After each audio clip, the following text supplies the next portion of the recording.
Assalamualaikum warahmatullahi wabarakatuh. Saya Salsabila Armelia, NIM 222104424 dari Prodi Sejarah Peradaban Islam. Jadi di sini saya akan membahas tentang bagaimana jalannya demokrasi dan komunitas Islam di 3 periode, yaitu Soekarno, Soeharto, dan pasca reformasi. Baik, jadi yang pertama yaitu bagaimana sih jalannya demokrasi dan komunitas Islam pada periode Soekarno. Nah, jadi Soekarno ini menggunakan demokrasi terpimpin atau biasa yang kita dengar atau biasa disebut dengan Orde Lama. Nah, demokrasi terpimpin atau Orde Lama ini dimulai pada tahun 1959 sampai 1965. Setelah itu apa sih demokrasi terpimpin atau Orde Lama itu? Nah, demokrasi terpimpin adalah sebuah sistem demokrasi yang seluruh keputusan serta pemikiran itu berpusat kepada pemimpin negara. Konsep sistem demokrasi terpimpin pertama kali diumumkan oleh Presiden Soekarno dalam pembukaan sidang konstituante pada tanggal 10 November 1956. Orde Lama dengan penguasa otoriter Soekarno yaitu ingin menerapkan prinsip pemerintahan yang bercorak nasionalis bahkan sekuler sebagai kelanjutan Partai Nasionalis Indonesia yang ia dirikan pada masa Belanda. Nah, dalam pemikiran Soekarno yang mempunyai pandangan nasionalis sekuler, Soekarno mendukung gagasan pemisahan agama dengan negara. Nah, ada nih salah satu pemikiran Soekarno yang menggugah hati, yaitu pandangannya terhadap demokrasi. Bagi Soekarno, demokrasi politik merupakan sebuah peluang bagi semua lapisan masyarakat agar mempunyai hak yang sama untuk ikut bercampur tangan di dalam politik kenegaraan, hak untuk memilih dan dipilih menjadi anggota parlemen. Kalau dilihat sekilas, memang sistem demokrasi sepertinya sudah bisa menyenangkan hati rakyat secara menyeluruh karena rakyat berhak untuk memilih dan dipilih menjadi anggota parlemen. Nah, berhak untuk setuju ataupun tidak setuju atas suatu pendapat. Berhak membuat yang meniadakan undang-undang sesuai dengan keperluannya. Namun dalam prakteknya, negara yang menganut sistem demokrasi belum bisa memberikan kesenangan, kenyamanan maupun kesejahteraan secara menyeluruh dalam kehidupan berbangsa dan bernegara. Seringkali rakyat jelata yang menjadi penghuni sarang kemiskinan dan kaum kapitalis yang menduduki posisi kenegaraan. Nah, pada era Orde Lama ini ada 2 partai politik Islam yang pendukungnya ini tergolong besar, yaitu Masyumi dan Nahdlatul Ulama atau biasa disebut dengan NU. Jadi 2 partai besar ini berbeda sikap dalam soal demokrasi terpimpinnya Soekarno. Jika Masyumi menentang demokrasi terpimpin yang dinilai otoriter, NU menyokongnya demi keselamatan umat. Pergulatan antara Islam Masyumi dengan kekuasaan di masa Orde Lama cukup keras dan rumit. Di masa ini, Islam merupakan kekuatan real yang besar di samping beberapa komunitas lainnya, semisal kelompok nasionalis atau PNI, kelompok sosialis atau PSI, dan kelompok komunis atau PKI. Jadi, untuk menyatukan berbagai kelompok itu, Soekarno mencetuskan ide Nasakom atau nasionalis, agama, dan komunis. Obsesi untuk menyatukan berbagai kelompok tersebut dalam Nasakom mungkin merupakan ide yang brilian, tapi ada juga yang menentang, misalnya Masyumi. Konsep Nasakomnya Soekarno mungkin bagus dan fungsional dalam tataran konsep, tapi dalam praktek tak semudah yang diduga. Ada kendala-kendala lapangan yang tak mudah diatasi. Tokoh-tokoh Masyumi sangat menentang adanya ide Nasakom Soekarno seperti Syarifuddin Prawira-Negara dan khususnya Muhammad Nasir. Nasir mempunyai prinsip bahwa agama Islam tidak dapat dipisahkan dari negara. Bagi Nasir, urusan kenegaraan pada pokoknya merupakan bagian integral risalah Islam dalam menangani dan mengatur masalah-masalah sosiopolitik umat. Di antara prinsip yang harus diikuti dan dihormati, Nasir memang menghendaki negara yang pada prinsipnya itu diatur oleh hukum-hukum Allah atau syariat Islam, namun tidak menjelaskan secara meyakinkan operasionalnya. Puncak pertentangan antara Soekarno dan nasionalis sekuler dengan Nasir yaitu dengan dibubarkannya Masyumi dan memenjarakan Nasir termasuk juga Prawira Negara pada tahun 1960.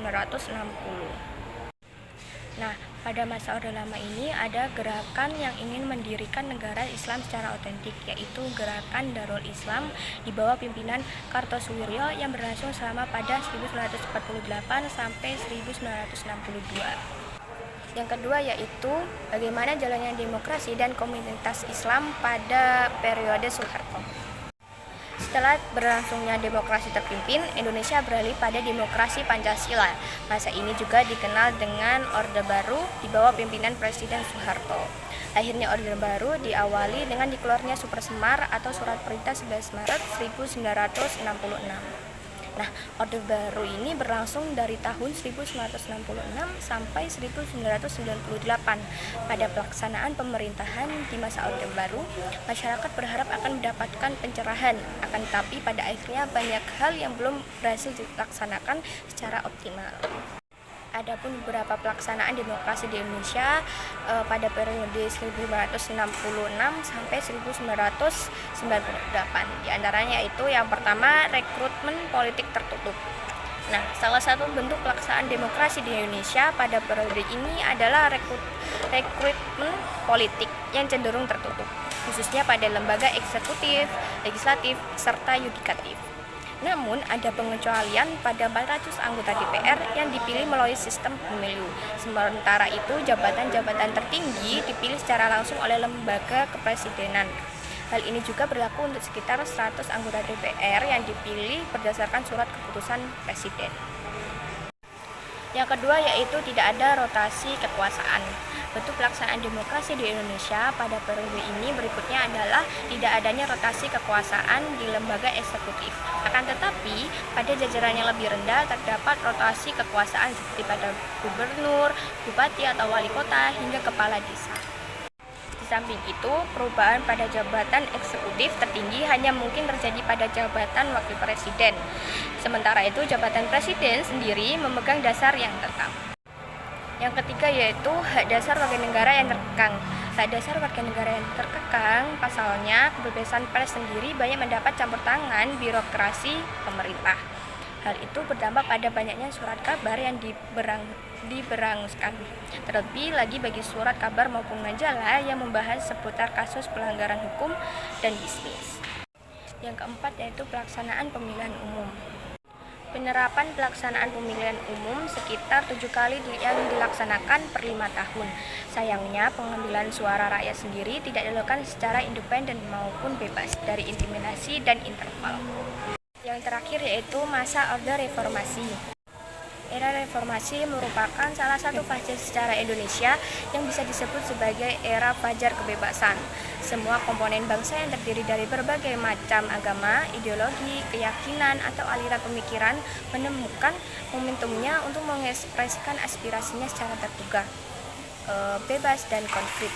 Hal ini tak terkecuali dengan umat Islam yang mengaktualisasikan segala apresiasinya ke dalam bentuk partai politik atau parpol, sehingga melahirkan aneka warna partai Islam, baik yang benar-benar berasaskan Islam maupun tidak.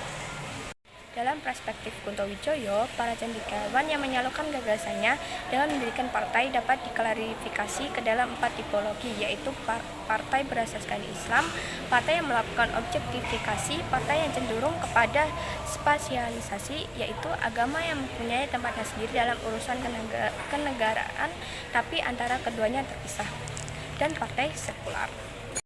Partai Islam setidaknya sampai 2001 itu berjumlah 11, termasuk Partai Persatuan Pembangunan, Partai Umat Islam, Partai Bulan Bintang, dan Partai Keadilan. Lalu, partai yang melakukan objektifikasi termasuk Partai Umat Muslimin Indonesia dan Partai Amanat Nasional. Sedangkan partai yang cenderung pada spasialisasi yaitu Partai Kebangkitan Bangsa dan Golongan Karya. Akhirnya, Partai Demokrasi Indonesia Perjuangan dan Partai Nasional Indonesia masuk partai sekular. Bila dilihat melalui 3 paradigma pemikiran politik Islam dunia, pemikiran yang melandasi gerakan partai-partai di atas terangkum di dalamnya. Partai-partai yang berasaskan Islam merupakan aplikasi para pemikir yang meyakini bahwa agama Islam komprehensif dan mencakup sistem perpolitikan. Misalnya, para partai keadilan yang banyak terinspirasi oleh gerakan Ikhwanul Muslimin yang dirintis oleh Hasan al-Banna. Sedangkan partai-partai yang melakukan objektifikasi dan spasialisasi, keduanya senafas dengan konsep yang memandang Islam merangkul prinsip dan nilai-nilai etis bagi kehidupan sosial dan negara yang memiliki fleksibilitas dan implementasinya. Sekian dari saya, apabila ada kesalahan kata mohon dimaafkan.